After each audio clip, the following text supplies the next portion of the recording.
안녕하십니까. 반갑습니다. 만물이 생동하는 춘3월입니다. 새봄의 파릇한 생명처럼 어제나 오늘이나 영원토록 변함없는 하나님의 은혜와 사랑이 여러분과 함께 하시기 바랍니다. 먼저 오늘 우리가 나눌 성경 말씀을 봉독해 드리겠습니다. 오늘 성경 말씀은 마가복음 4장 32절 말씀입니다. 심긴 후에는 자라서 모든 풀보다 커지며 큰 가지를 내니 공중의 새들이 그늘에 깃들일 만큼 되느니라. 아멘. 이 말씀을 통하여 자라나는 씨앗처럼 이라는 제목으로 말씀을 나누겠습니다. 춘3월이 깊어가고 있습니다.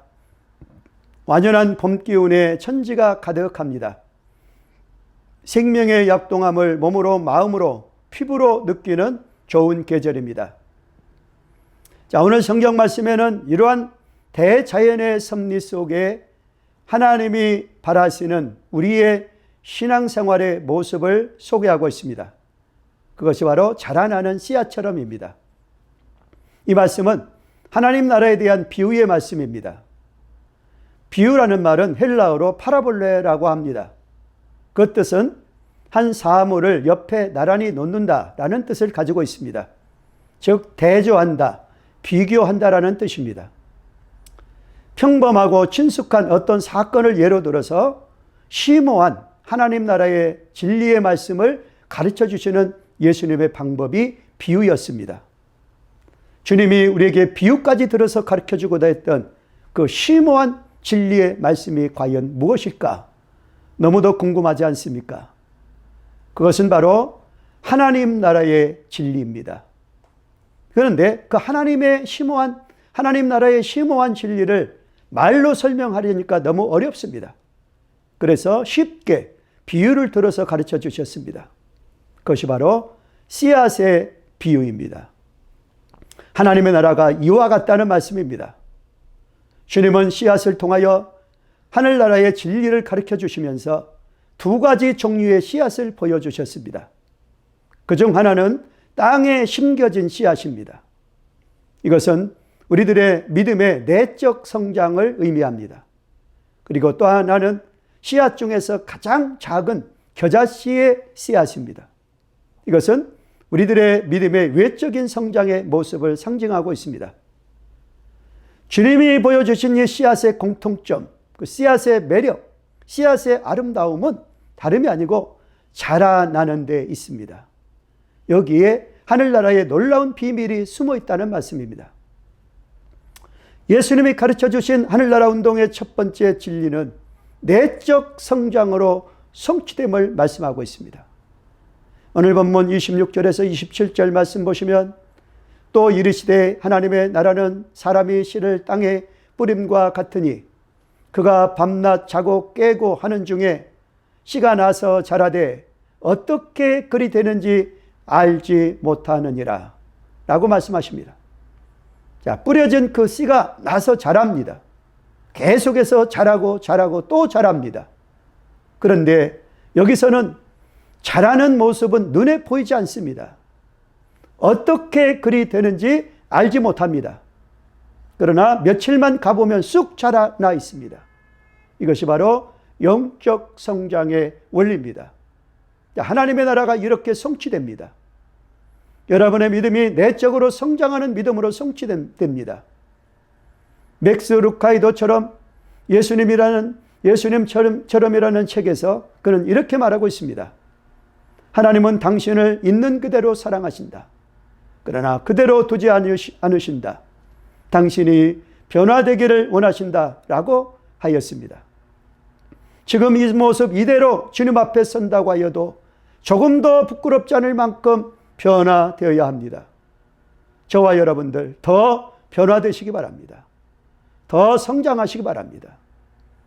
영적 성장에 대한 비전을 가지시기 바랍니다. 오늘 본문 28절 말씀처럼 땅이 스스로 열매를 내되 처음에는 싹이요, 다음에는 이삭이요, 그 다음에는 이삭의 충실한 곡식이라고 하였습니다. 눈에 보이지는 않습니다. 그러나 씨앗은 성장합니다. 계속 성장합니다. 싹에서 이삭으로, 이삭에서 충실한 곡식으로 성장합니다. 믿음 생활도 그렇게 성장해야 한다는 말씀입니다. 자, 하늘나라 운동의 두 번째 요소는 외적 성장입니다. 오늘 말씀 32절 말씀을 보시면 심긴 후에는 자라서 모든 풀보다 커지며 큰 가지를 내니 공중의 새들이 그늘에 깃들일 만큼 되느니라 라고 말씀하십니다.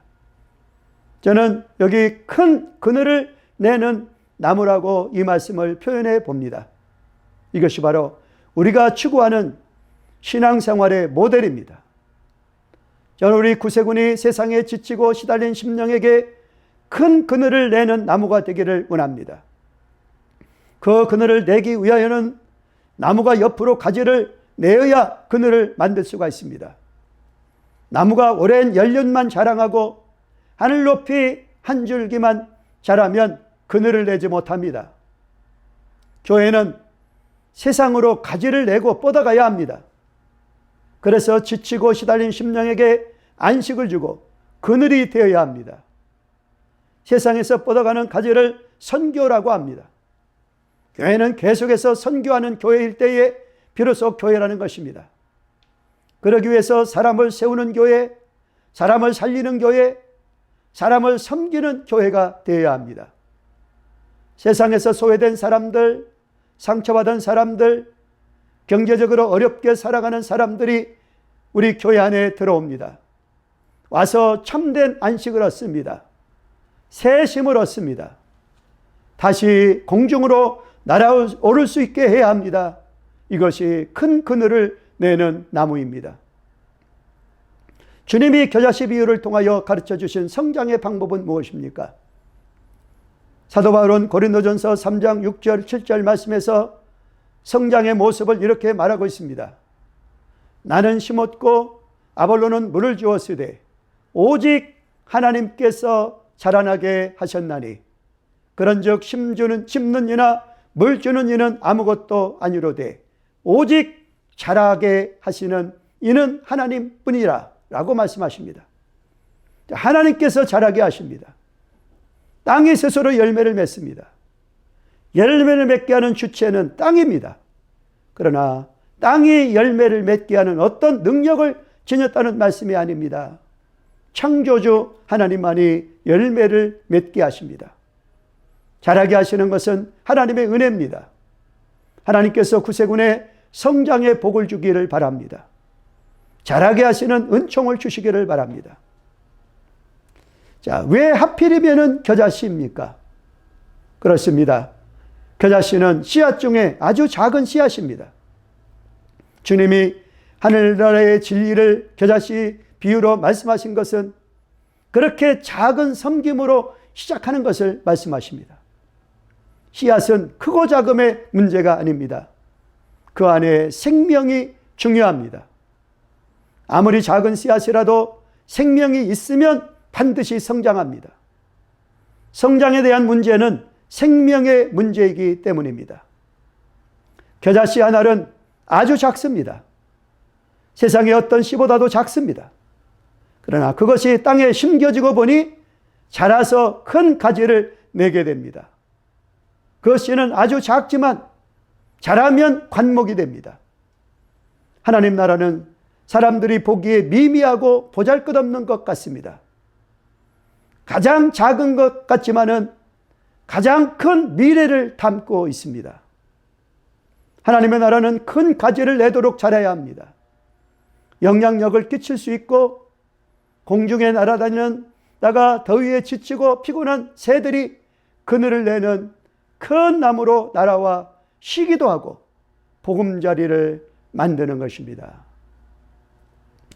적용하겠습니다. 첫 번째로 비유라는 말의 뜻은 무엇입니까? 헬라어로 파라볼레이며 그 뜻은 한 사물을 나란히 옆에 놓는다라는 뜻을 가집니다. 즉 평범하고 친숙한 어떤 사건을 예로 들어서 심오한 진리의 말씀을 가르쳐 주시는 방법을 말합니다. 다음 두 번째, 땅에 심겨진 씨앗의 의미가 무엇입니까? 내면의 영적 성장의 원리를 가르쳐 주시는 내용으로 자라는 모습이 눈에 보이지 않지만 며칠 만에 가보면 쑥 자라듯이 영적 성장을 보여주고 있습니다. 다음 세 번째, 겨자씨 비유의 의미가 무엇입니까? 아무리 작은 씨앗이라도 생명이 있으면 반드시 성장한다는 의미를 담고 있습니다. 그 씨는 아주 작지만 자라면 관목이 되듯이 외형적인 성장을 의미합니다. 감사합니다.